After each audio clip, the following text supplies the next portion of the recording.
சங்கிகளுடைய கனவுல மண்ணள்ளி போட்டிருக்கிறாங்க மக்கள். இந்த பயங்கரவாத தாக்குதலை வச்சு எப்படியாவது இஸ்லாமியர்களை எதிராக நிறுத்தி ஓட்டா மாத்திரலாம் அப்படின்னு 56 இன்ச் மோடி கனவு கண்டாரு. அந்த கனவுலையும் டன்னு கணக்கில் மண்ணள்ளி போட்டிருக்காங்க மக்கள். ஒரு பக்கம் வேற லெவல்ல உருட்டி இருக்கிறாங்க சங்கிகள், தொடாத இடத்த தொட்டுட்ட இனி பாரு உன் நிலைமைய அப்படின்னு. இன்னொரு பக்கம் இது எங்கள் நாடு, இந்துக்களுடைய நாடு அப்படின்னு ஒரு பக்கம். இன்னொரு பக்கம் ஸ்பேஸ்ல உட்கார்ந்து பக்கத்து வீட்டுல இருக்கிற முஸ்லீம்களை எல்லாம் கொன்று ஒழிக்க வேண்டும், இது இன்னொரு பக்கம். இன்னொரு பக்கம் பாத்தீங்கன்னா பாகிஸ்தான் அவ்வளவுதான் முடிச்சிருவோம் நாங்க அப்படின்னு பேசிட்டு இருக்கு. இதெல்லாம் தாண்டி பொதுவா சங்கிகள் கதறது அப்படின்னு பார்த்தா, இந்துக்களே ஒன்று திரளுங்கள், இந்துக்களே விழித்தெழுங்கள், இந்துக்களே நாம் நம் அப்படின்னு உருட்டிட்டு இருக்கு. என்னத்த பண்ண போறாங்கன்னு தெரியல. இதுல என்ன பிரச்சனை அப்படின்னா, இந்துக்களை காவு கொடுத்தது மோடி ஆட்சி, இந்துக்களை காப்பாற்றியது காஷ்மீரிகள், அங்க இருக்கிற இஸ்லாமியர்கள். காஷ்மீரிகள்ன்றது அங்க இருக்கிற இனம், இனத்தோடைய பேரு. தமிழர்கள் சொல்றோம்ல, அது போல காஷ்மீரிகள் அந்த இனம். அவங்க வழிபாட்டு முறை இஸ்லாம்.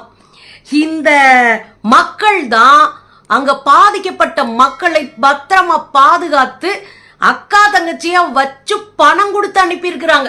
இது எல்லாம் ஒன்னன்னா வீடியோவா வெளியே வர காவிகள் கதறல் அதிகமாயிட்டே போகுது. இதுல நம்மள மாதிரி ஆளுகள்லாம் பார்த்தா பயங்கர காண்டுல கடுப்புல இருக்கு இந்த கும்பல். ஆனா நடந்தது வேறையாய் போச்சு. என்ன பண்றது, உண்மைதானே வெளியே வரும்.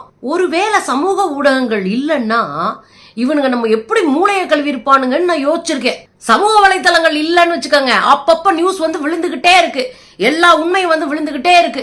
அப்படி இருக்கும் போதே இவனுங்க உருட்டுறானுங்கன்னா, இந்த சமூக வலைத்தளங்கள்லாம் இல்லன்னா இவங்க சொல்றதான் விஷயம், இவங்க சொல்றதான் நெசம் அப்படின்னு மாறி இருக்காது.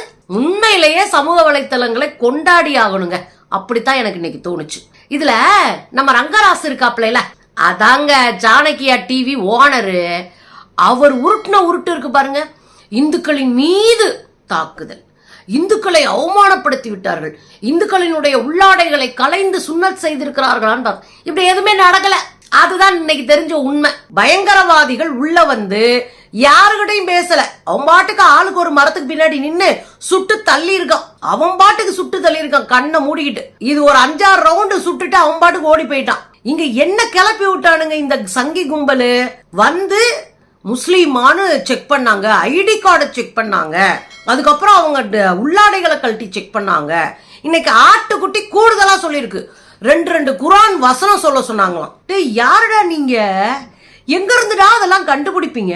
ஒரு பொய்ய, ஒரு கலவரத்தை உருவாக்க எப்படியெல்லாம் யோசிக்கிறானுங்க பாருங்க. எனக்கு என்ன தோணுச்சுன்னா, நல்லது செய்யறதா லேட் ஆகும் போல இருக்கு, நாரத்தனம் பண்றதெல்லாம் ஈஸியா வந்துரும் போல இருக்கு. நம்ம ஆட்டு புழுக்க அது ஒரு பக்கம் அடிச்சு விடுது. இஸ்லாமியர்களுக்கு எதிராக கதைகளை கட்டிக்கிட்டே இருக்காங்க இன்னைக்கு 2 நாளா. நீங்க பயங்கரவாதி எவனா இருந்தாலும் பயங்கரவாதி தாங்க. அவனுக்கு என்ன மதம், அவனுக்கு என்ன அடையாளம், அவனுக்கு என்ன இனம்? பயங்கரவாதி வேற, தீவிரவாதி வேற. தீவிரவாதி தன் கொள்கையில தீவிரமா இருப்பான். யாரு போல? பெரியாரை போல, அம்பேத்கரை போல, மார்க்ஸை போல, லெனினை போல, சிங்காரவேலரை போல, நேதாஜி சுபாஷ் சந்திர போஸை போல, சாவித்ரிபாய் பூலேவை போல கொள்கையில ஸ்ட்ராங்கா நிக்கிறவங்க யாரு? அவங்கதான் தீவிரவாதி. பயங்கரவாதி யாரு? எந்த நல்லது கெட்டது சித்தாந்தம் கித்தாந்தம் அத்தனையும் தூக்கி எறிஞ்சிட்டு